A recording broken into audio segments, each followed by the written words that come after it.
campaign finance. You see, what is that First Amendment about? It, in part, is about giving everybody a voice. And there is more. There are a lot of cases. The First Amendment, 14th Amendment, it's all over the place. Once you have that idea in your mind, and you face a very difficult constitutional case with good arguments on the two sides. So there you are as a judge in outer space. It don't mean outer space. Yes, outer space. It's a vacuum. Where do you turn? It could be this or that. And all these things are pretty evenly balanced. And this idea, which is very basic, of what this document is about, comes into your mind and in your heart, and it affects that decision. So, for the rest, that wasn't even 15 minutes. See, I mean, it's an advertisement for the book, so if you're interested, just go right ahead. Thanks. How do you address the perception that the Supreme Court legislates? By not doing it. That's the easiest way. And the longer you're there, the more you realize, and here I'll say it about people who I disagree with. They don't think they're legislating. I mean, what they're thinking is that this is what the law requires. Now, we're all looking to the same places. We look to the text. We look to the history. We look to the tradition. We look to the precedents. We look to the purposes or the values that underlie those provisions. The First Amendment has a value underlying that. So does the Fourth, and so do the others. And purposes are there in the statutory provisions. And we look to consequences. Not any old consequence in the world, but consequences that are relevant to the provisions at hand. Now, we all look at those. And some of us weight different parts differently.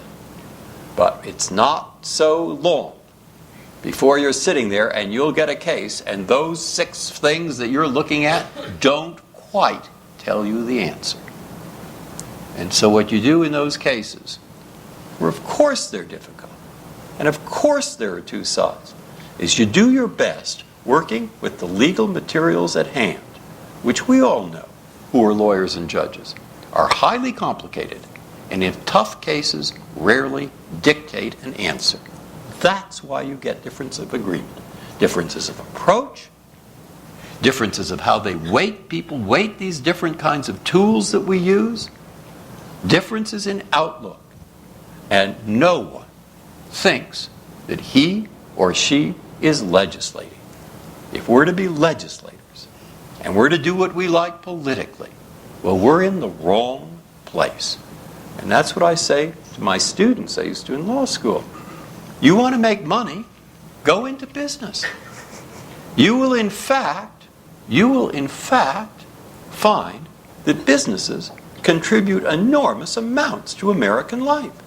So go do it. You want to be a trustee for your client? You want to have a job where you can use your head and also your heart? Go into law. And there are great politicians in the United States. You want to be a politician? Go into politics. Don't become a judge. And the older you are, the more truth you see in that, and the more satisfaction you get out of doing the job you're there to do, and the less you would get out of whether the public, or any segment of the public, agrees with you politically. Justice Breyer, how do you come up with an objective definition of judicial legislation? As you say, no one thinks that they're doing it. But in your book, you say the way not to legislate is generally to defer to democratic outcomes. Especially when the case is close, you tip the balance in favor of deference. And generally you do that. Some of the statistics say you're among the most deferential justices. But there are exceptions, and you know what they are. There's abortion, and there's the death penalty, and there's school vouchers. These are cases where people say, maybe Justice Breyer is legislating because he's not deferring. What do you say to that? In those cases, they're calming cases. I mean, there we are. Simple question. Yeah, I know. I mean, there we are. Yeah. Well, I mean, what am I thinking? I can tell you what I'm thinking. I can't prove anything. But as I started out with this. It's not just democracy. It's the fundamental rights part. It's those other provisions. And above all, you have to interpret them in instances where your interpretation will be unpopular. So it's not sticking your finger up and seeing which way the wind is blowing. Boy, you better not.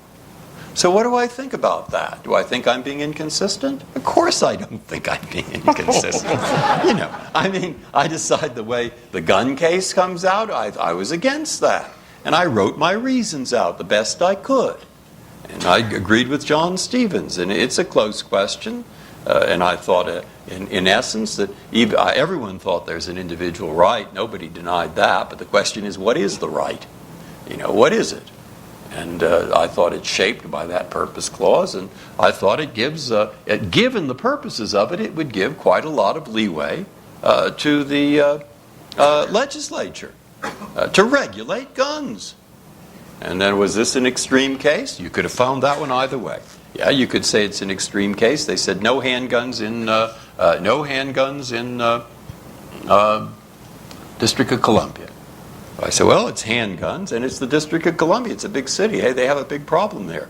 You want to go target shooting? Take the subway. Go to Maryland. Go to Virginia.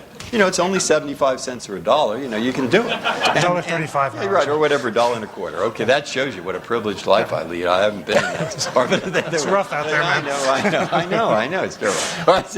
But I wrote along those lines, and I tried to explain in about 4 million well-chosen words exactly why I thought that they do have that power in this case. They have special problems. It's called, we understand the handgun problem, and I went into that and explained why. Okay, so on that one, I think, given the nature of that Second Amendment, that it does give leeway to people to regulate, and I explained why. And you say, well, what about the death penalty? I haven't said the death penalty is unconstitutional. I haven't held that. I haven't said that. I haven't held that. But in these cases about the extension of the death penalty to whether you can execute a person who was a minor at the time of the offense below the age of 18, and whether you can execute a mentally retarded person, I've said no. I thought the Constitution said no. And in this recent case, what I've written, or what I agreed to, I didn't write, what Justice Kennedy wrote is the question is, can you constitutionally execute people for child rape? Now, we're not deciding these things on the basis of a quick soundbite.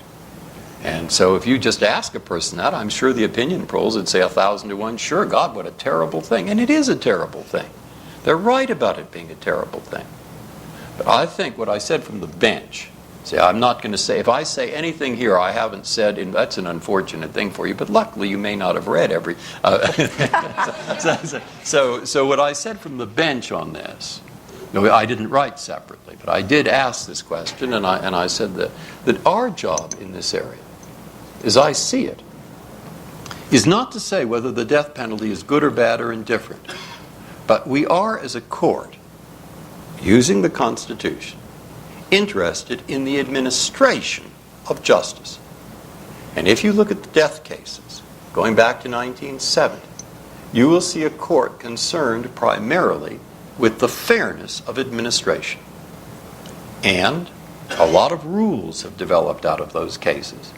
And those rules confine the death penalty with the notion of the administration of justice underlying the creation of quite a number of them.